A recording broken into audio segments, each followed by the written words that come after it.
लोकसभा चुनाव के मद्देनजर एक गठबंधन बनाया गया विपक्षी पार्टियों का INDIA, जिसका नाम रखा गया, जिसको लेकर काफी विवाद भी हुआ कि आखिर ये नाम क्यों रखा जा रहा है।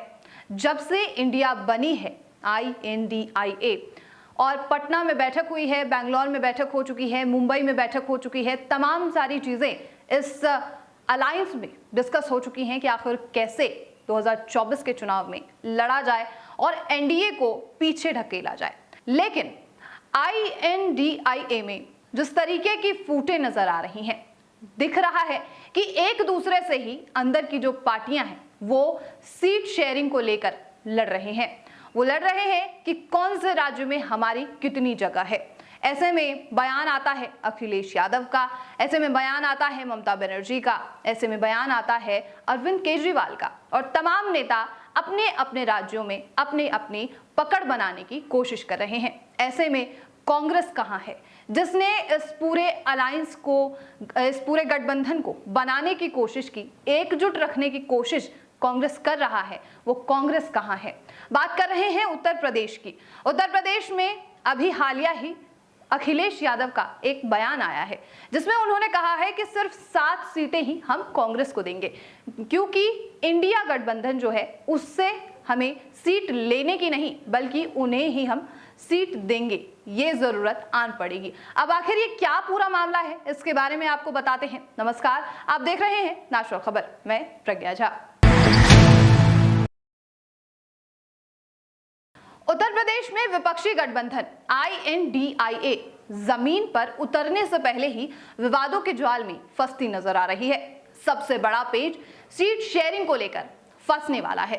एक तरफ INDIA की बैठक में यूपी में विपक्ष का चेहरा अखिलेश यादव को बताया जा रहा है, दूसरी तरफ सहयोगी दल के बीच सीटों को लेकर महाभारत छिड़ने के आसार साफ दिख रहे हैं। अखिलेश यादव सीट शेयरिंग को लेकर खुलकर बोल रहे हैं। शनिवार को भी उन्होंने एक बड़ा बयान दिया। उन्होंने साफ साफ कहा है कि प्रदेश में समाजवादी पार्टी INDIA से सीटें मांगेगी नहीं बल्कि सहयोगियों को सीटें देगी। वहीं पर दूसरी तरफ कांग्रेस ने तो एक प्रकार से समाजवादी पार्टी के कोर वोट बैंक में सेंधमारी की बात ही सीधे तौर पर करनी शुरू कर दी है। पार्टी नेताओं का दावा है कि प्रदेश में मुस्लिम समुदाय का वोट बैंक कांग्रेस को वोट करने वाला है। इसी समुदाय का कांग्रेस के प्रति विश्वास बढ़ता जा रहा है। यह विश्वास इस बार के चुनाव में दिखने वाला है। कांग्रेस पार्टी की ओर से इस दावे को समाजवादी पार्टी अपने ऊपर हमला मान रही है। दरअसल हालिया चुनाव में मुस्लिम वोट बैंक ने एकमुश्त समाजवादी पार्टी को वोट दिया है। पार्टी इसे अपना कोर वोट बैंक मानती रही है। मुलायम सिंह यादव के समाजवादी पार्टी गठन के बाद से माय यानी कि मुस्लिम यादव समीकरण क्षेत्र में प्रभावी रहा है। तो सपा नेताओं का कहना है कि क्या हमसे वोट बैंक का विश्वास कम हुआ है। इस प्रकार के सवालों ने गठबंधन में अविश्वास की स्थिति पैदा करनी शुरू कर दी है। लोकसभा चुनाव को लेकर समाजवादी पार्टी के लिए रणनीतिक तैयारी करने वाले सभी नेताओं का मानना है कि यूपी में कांग्रेस सिंगल डिजिट से अधिक सीटों पर चुनाव लड़ने की स्थिति में नहीं है। ऐसे में पार्टी की ओर से कांग्रेस को 5 से 6 सीटें ऑफर की जा सकती हैं। इसमें कांग्रेस की परंपरागत सीट रायबरेली और अमेठी भी शामिल है। इसके अलावा 3 से 4 और सीटें सपा कांग्रेस को देगी। वहीं पर पार्टी राष्ट्र लोकदल को भी 4 से 5 सीटें दे सकती है। रालोद की ओर से पश्चिम यूपी के तमाम जिलों में चुनावी तैयारियां चल रही है।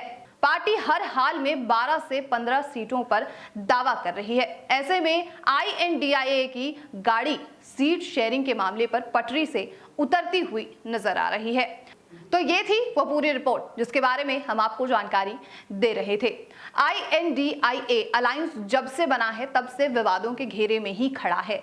तरह तरह की बातें की जा रही हैं, तरह तरीके के बयान हर पार्टी के नेता दे रहे हैं। लेकिन अगर इस तरीके के मामले लगातार सामने आते रहे तो कहीं ना कहीं जो वोट बैंक है वो एनडीए की तरफ खिसकता हुआ नजर आ जाएगा, क्योंकि पब्लिक जो है, जो वोटर्स हैं, वो इस ख्याल में तो नहीं बैठे रहेंगे कि इनका विवाद समाप्त हो उसके बाद हम वोट डिसाइड करेंगे।